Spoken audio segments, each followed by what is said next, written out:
Before we start diving into the world of solid design principles, you have to have a basic understanding of the concepts behind object-oriented programming, or OOP. As .NET developers, or specifically as C# developers, oftentimes we take these concepts for granted because we are forced to live within that world. So I'm going to take a few moments just to, at a very high level, describe the absolute basic fundamental aspect of object-oriented programming, and that is the object, since that is what the entire paradigm is built around. So if you were to create a very basic console application like you see here in front of you, if you were to break this down and get rid of all of the nonsense, we don't care about the using statements right now. We don't care about the namespace. All we care about is this little block here, and specifically this line here. So what is this actually doing? This is creating what's called a class. And a class is nothing more than a blueprint of some sort of combination of data and functionality that is ultimately going to represent some sort of object into the future. Now, in this case, it's a program. In other cases, it could be a car. In other cases, it could be a building or an animal or something along those lines. But ultimately, all we're doing here is creating a blueprint.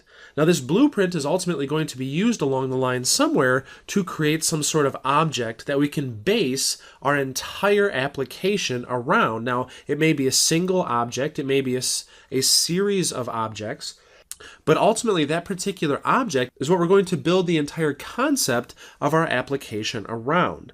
Now, I know that seems very simplistic, but truly at the end of the day, that's all we really need to understand is what a class is, how to instantiate it and create an object from that class, and then how to use that object throughout our application to be able to facilitate some sort of purpose. As we get along a little bit further into the world of object-oriented programming, we're going to be using or talking about a number of concepts that are going to allow us to add functionality and to enhance that particular object or that class. And those concepts are going to be represented by a few different terms, and I like to refer to them as, and I'm going to write a little bit of a comment block here, because ultimately I like to refer to this entire process as a pie.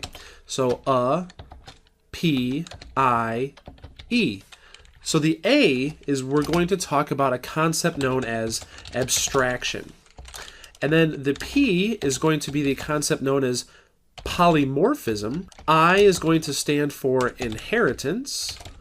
And E is going to stand for encapsulation. And depending on who you talk to, the first and last here, abstraction and encapsulation, can mean either the same thing or very common things that can be referred to together. And so we'll go ahead and dig into these four characteristics of object-oriented programming in the next several lessons so that we can get a fairly basic understanding or grasp as to what these concepts are and how they play into this world of object-oriented programming, so that ultimately we can use these things when applying these solid design principles to any sort of application. So let's go ahead and dig into these one at a time.